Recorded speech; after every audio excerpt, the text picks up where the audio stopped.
Okay, welcome to the recording of the weekly Q&A for January 31st, 2020. If anybody joins live, hello to you. I have you muted, so I won't be able to hear you, but you can hear me. And otherwise, you're probably watching this after the fact. I'm kind of experimenting here, trying to make my face bigger while still allowing space for the screen. So we'll see how this recording turns out. I'm figuring this out as I go. If you see me looking back and forth, it's just because that's where my face is in that little window on the screen. So first, a quick disclaimer, just like I did last week. I am Jamie Hartman. I am a functional nutritional therapy practitioner. I do not diagnose or treat any disease, and it is important to know that the information presented here is for your general information only, should not be used as a substitute for medical advice, and you should always consult with your medical provider before making any changes to diet, supplement, medication, or exercise programs. So let's get into the questions. We're going to see how many we can do. The first one we're going to start with is one that was actually submitted last week. Let me see if we can make sure we can read that. And this was from somebody who wished to stay anonymous. So I will send this person the recording, but I think it's useful for everybody who might see this recording to consider as well. And that is really the question about how do you know when you're ready to do reintroductions. So if you've done the elimination phase of AIP for 30 days, are you ready, or do we have to wait till you're symptom free? And I get this question a lot, but I have to say that the ultimate kind of answer to this is that you really don't have to be symptom free. You can be ready to do reintroductions and still continue healing. You know, the time you know that you're ready to do reintroductions is when you have a baseline, when you have some kind of a baseline that allows you to compare how you are feeling with how you've been feeling before, so that you can compare that experience. So how do you know? This is different for everybody. You might be ready after 30 days. It might take you more like 60 or 90 days. The important thing is that you feel like you have achieved enough healing that you'll be able to recognize when something doesn't work for you.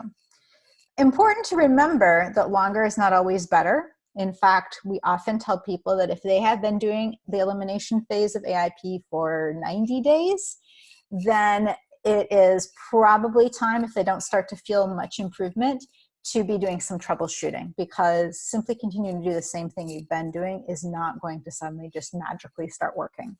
We should be seeing that we're feeling some improvement, like we're on the right track, somewhere in that 30 to 90 day window. I find a lot of people really will feel that there's like a 6-week kind of magic point where they might not be ready for reintroductions, but they definitely feel like things are on the right track. So the important, short answer to this question is, how do you know when you are ready? Sometimes you have to just have faith and jump in. You do not have to be symptom free, though. Don't let anybody tell you that you have to reach some kind of magical, like perfect health, because for many of us, that's not actually an achievable goal. And it's not necessarily where you need to be, because healing and improvement doesn't stop when you start reintroductions, as long as you're doing them properly. So to the person who submitted that question, who wanted to stay anonymous, I hope that helps. But you can follow up with me after the fact if it doesn't answer your question fully. The next question we have came from Lisa. And Lisa had talked about having RA, Sjogren's, and Hashimoto symptoms, which is, I'm glad she shared that. But the truth is, the rest of her question is related to anybody. She's identified that dairy and nightshades are her triggers, and she wants to know how she can speed recovery if she accidentally consumes one of those, because she's recognized that these are foods she can't have. And she feels like there's a lump in her throat. That's the symptom that appears. So the big question here is, what can you do when you accidentally consume the trigger to feel better quickly? And unfortunately, it depends on how sensitive you are to these foods. There might not be much of anything that you can do to speed recovery. This is why it's important to know what your triggers are and to do everything you can to avoid them. I think a lump in the throat is a symptom that appears as something to be really concerned about, because that's possibly something that could indicate like an allergic reaction, something in the throat, something possibly even affecting breathing. So I take that one really seriously. I think if Lisa had written in saying that, the symptoms she experienced was like a red flushing face or some aches and pains, like those are not things we want to discount, but those are things that likely are just going to, kind of be self-limiting. Whereas I would fear that a lump in the throat could be something that, if isn't taken very seriously, might be an indication that this is a really severe concern. So I would just really recommend to Lisa that you be really careful. And in terms of anytime anybody gets, accidentally exposed to something that does cause a problem for them, the best thing that you can do to get yourself back on track is to just ramp up your nutrient density, get plenty of rest, take care of yourself, because your body will know how to deal with this. Your body will take care of you if you allow it. So all those good practices, all of the things that you would normally do to recover from any kind of setback. So let's imagine you came down with the flu. What would you do to take care of yourself? Think of it in the same way. You need to take care of yourself. You need to rest. You need to drink a lot of fluids, some bone broth, some extra nutrients, and then really do what you can the next time to make sure that you are able to avoid that accidental consumption, especially when it sounds like it could possibly be that serious. So I hope that helps, Lisa. I know that might not have been exactly the answer you were looking for, but I'm hoping that, this is not scaring you, because clearly a lump in the throat, maybe, depending on how you described it, maybe nothing to be too worried about, but it also does kind of make me want to pause and say, well, you better pay attention to that. The next question came from Maddy, and she asked about seeing a hypnotist. Can a hypnotist help, especially, are there any that are truly medically based? I do not personally have any experience with using a hypnotist or hypnotherapy, but I'm a believer in trying anything that promises to have the potential of helping that is not invasive. And hypnotism certainly seems like a low risk sort of experience to try, especially if it's with somebody you trust, somebody you think has a good reputation, somebody who is not raising any of this kind of red flags that we ever have in working with any practitioner, not asking for a lot of money up front, all those kinds of things that we'd be concerned about. I do think that there is obviously for sure something strong about the mind-body connection, and a good hypnotherapist will help you get to that mind connection that can help with your body. At the very least, having somebody who can get you to relax and help you, just feel more comfortable, help you better cope with things, could be very, very helpful. So I'm going to, again, kind of answer this one without saying I'm going to take a firm stand on it. Can a hypnotist help? I'm open to the possibility. And yeah, I would look into one, though, that has some credentials. You would want them to have some training. You'd want to have them have some references. And, again, be kind of wary of anybody who might ask you to pay a lot of money up front. But certainly people, wanting to be paid for something, of course, is not a red flag in and of itself. So that's a great question, though, because there are a lot of different, folks out there doing a lot of different things that might be helpful and might not be. So I love it when people ask me about, other treatments. Other things people often ask about is acupuncture and, using essential oils, using things like CBD, low dose naltrexone. These are all that whole big scheme of alternative complementary treatments. And the place I would suggest that you consider going, kind of coming at this from an autoimmune perspective, is to look at the other people who are certified AIP coaches, because they're going to understand some of the science behind autoimmunity. We know they've been through the training. They know what the protocol is, even if you're not currently doing AIP or even not interested in doing AIP. If you have autoimmune conditions, you know that anybody who's been through that certified coach program for AIP has the training to understand it. So I would start there. Actually, I'm trying to think if in the summit that I just was organizing, if there was anybody who had a hypnotherapy background in there. I'm not completely sure if there was or not any presentations on that. We certainly had somebody who did a guided guided affirmations and visualizations, who may not be a hypnotherapist, but is along those same lines. So I would start there. I would start by looking into that directory. It's really easy to find that online. It's aipcertified.com. I don't run that website, but I do definitely trust it. So I would recommend looking in that direction if you're coming at this from an autoimmune perspective, which I believe Maddy is. So I hope that helps. Again, I will share this recording so everybody will see that. The next question, and we have 2 more, so we'll try to get through these in the next 15, 20 minutes. This is a great question. I love this one. I was really excited to see this because I think it's such a big issue that we all deal with, and that was eating out. So Lisa asked this question, and it was, how can I ease my husband's stress when dining out? She says, we enjoy cooking and home meal planning has become a fun adventure. We attended many buffet events this time of year. I enjoy table conversation and either eat ahead or after. Any advice on getting him to relax? And I thought that was really cool. Really, I don't know what her husband's stress is about, but I can guess, I can speculate. And I love that she's concerned about him wanting to relax and enjoy it. I guess if I was talking with Lisa, one of the questions I would ask her is his stress that he feels awkward about the fact that you're just sitting there enjoying the conversation and not eating? Is he worried about you and your health? Which is it? And then from there, we could talk about some of the things that we can do to kind of ease that.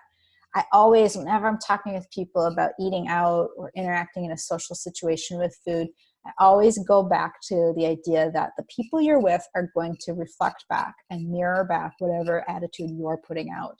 So you're doing a great job, Lisa, clearly, by saying that, I just ate ahead of time or after, and I just enjoy the conversation, and he's the one who's getting stressed. So he needs to realize, maybe you need to spell this out to him exactly, this idea that like, look, other people are going to relax and be cool about this if we act like we're cool about it. So let's just promise each other that we're just going to act like this is such not a big deal. I'm happy to be here. It's no big deal, no problem. I can't eat anything off the buffet, but I'm okay.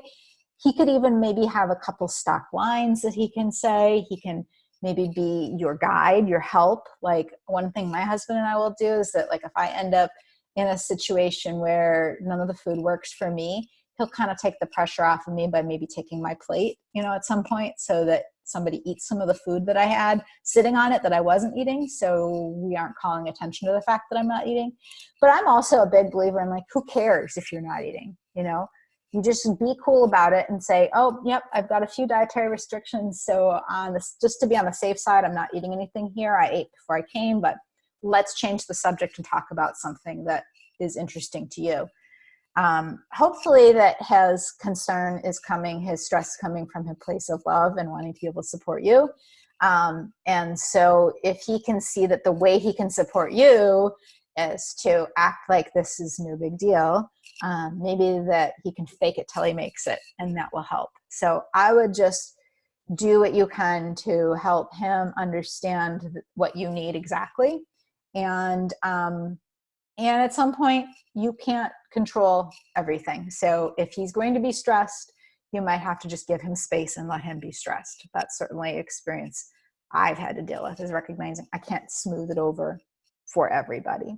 So that's my advice, just more generally speaking. And I thought I talked about this in the recording from last week about eating out. So if anybody watching this recording wants to go back and watch that one to get some more tips, I think just generally speaking, anytime you're out and you're with people who don't fully understand what it is that you are doing in terms of, your needs for eating and your needs for having a certain food a certain way, the simpler you can make your information that you share with them, the better, so you don't have to get into all the details. He doesn't need to know all the details. I think that's one of the things that our partners sometimes feel stressed about, is that they think they have to kind of look out for us. And so even if he doesn't quite understand it, as long as he knows that you're okay, you're not going to starve to death by not eating tonight, and be your partner, in that, it should be good. So simple is usually the best way to do it. Keep things easy. And then our last question for today comes from Sue. I believe that's our last question for today. I thought I had one more. but we'll start there. We'll start there. Is it really necessary to eat organ meats on AIP? Sue asked about trying liver, and that she couldn't stomach it. And she wanted to know if they had any tips for how to approach eating organ meats, and is it necessary? And I do think it is necessary. I mean, is it the absolute, you will never get healthy if you don't eat organ meats? I'm sure there's exceptions to the rule. But one of the things that happens when you're on AIP is that we do actually lose the options for some important nutrients, like nuts and seeds and eggs actually do have a lot of minerals and vitamins in them that are really helpful. And one of the places we can definitely make up for that is by eating some of the organs, especially liver. And so if you've had liver and you just couldn't stomach it, I would suggest considering a different recipe. First of all, I don't like just plain liver either. Just like cooking up liver and onions, or a big piece of liver is not something I enjoy. But liver pate, there's a couple really good recipes that I've done. There's some liver recipes that have bacon, or ones that are chicken liver that have apples and onions mixed together. Gives it a different texture, so you can spread it on something. That is very helpful. Another option is to do the hidden organ meat, where you have it ground with your ground beef. Some people will even have the butcher do it for them, so they kind of don't know it's even there. I'm going to be honest and tell you that I'm one of the people who doesn't like that. I always feel like I can still tell it's there. I can taste the hint of it, or I know it's in there. And so now I'm faced with this whole big, maybe it's like Mickey Trescott's magic chili, and I know that there's liver in it somewhere, and I don't really want to eat any of it now because I know that liver is hanging out in there. I can't fool myself. So that's me. I know other people are like that. Is the only way I can do it, is to sort of hide it in there. I prefer to have it as a liver pate that's really flavorful and actually takes the flavor of liver and makes it taste really nice, but takes away the texture. So my tip number one is to just keep trying different recipes. Keep trying until you find something that you like. Consider doing the hidden liver. That's my second tip. If you want to try that, again, never worked for me, but it might work for somebody else. And then a third option is my least favorite option, but people will often ask about it, so I'll just say this now. And that is getting the pills, the desiccated liver pills that you'll see that you can just swallow. They're in capsules. That's my least favorite option for a couple of reasons. One is that I don't know that it's really cost effective, first of all. In fact, I know it's not cost effective. Organ meats that you actually buy in the store are much cheaper than getting them processed like that into pill form. Second, I don't know how many of those pills you would need to take to actually get enough value for, what you could easily get from just making some liver pate and eating a normal serving.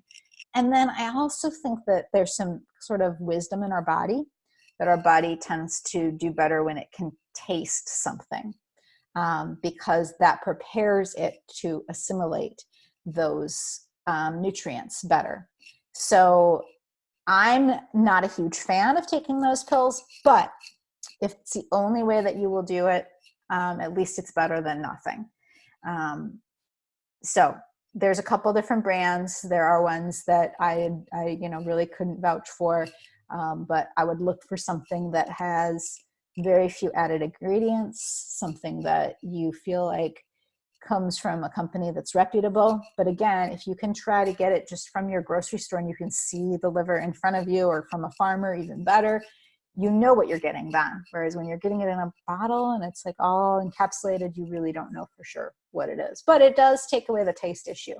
The other thing I'll just say is that I have heard this from many people. I experienced it myself, and I've heard it from enough people now in my years of coaching, that there seems to be something about your body turning on the taste buds for this. It is gross at first. I will admit, I didn't like eating liver when I first started eating it either. Even the liver pate recipe that I now think is delicious. I think some of it was an acquired taste, my taste buds had to adapt, but I also think it's that again, going back to that idea of the wisdom of our body, my body got a taste of it and it realized how nourishing it was, how much it was helpful. And so it then started to actually switch, and instead of thinking it tasted gross, it started thinking it tasted really wonderful. So be patient with yourself. one of the tricks that I used when I first started, I would make liver pate and I would be like, okay, it tastes okay, but I'm still kind of choking it down. So I got a jar of preserves. They were not AIP, like friendly, sugar-free. They had real sugar in them. So it was like raspberry jam or something, strawberry jam, blueberry jam. I don't remember what kind I had gotten at first. Later, I made my own with honey. So it was a little closer to being something compliant. But I thought, okay, so if I just made this piece of like this liver spread on a plantain chip or even on a like celery stalk, if I just make it taste like peanut butter and jelly or something like that, throw some jelly on there, then I can sort of get it down that way. So that was one of the things that I did. And eventually I realized I didn't need that sweet like chaser with it anymore. I actually didn't like the sweet chaser anymore. I actually just liked the liver. I point out to anybody who ever was a kid and tried like their parents' coffee or their parents' beer or their wine and thought it tasted vile and awful and disgusting. And then later as an adult was told they had to give up their coffee or their beer or their wine to do AIP, can realize that taste buds change. And as we grow and we change, our desires change. You know, there are lots of things that our taste buds don't respond well to the first time they experience them, but then do later on. So I believe that is all the questions. If you submitted a question and I missed it, I apologize. I thought my system had them all in here, but I'm not sure. I feel like there was at least one that was missing, but I will get it next week and I will email it to everybody if I did miss one. So again, join me next week for more Q&A. I'll continue to record these and continue to share them. Again, reminder that everything you just heard here is not medical advice. So you want to always consult with your medical provider before making any changes. So thanks everybody who's watching this for joining in, and I'm going to stop the recording and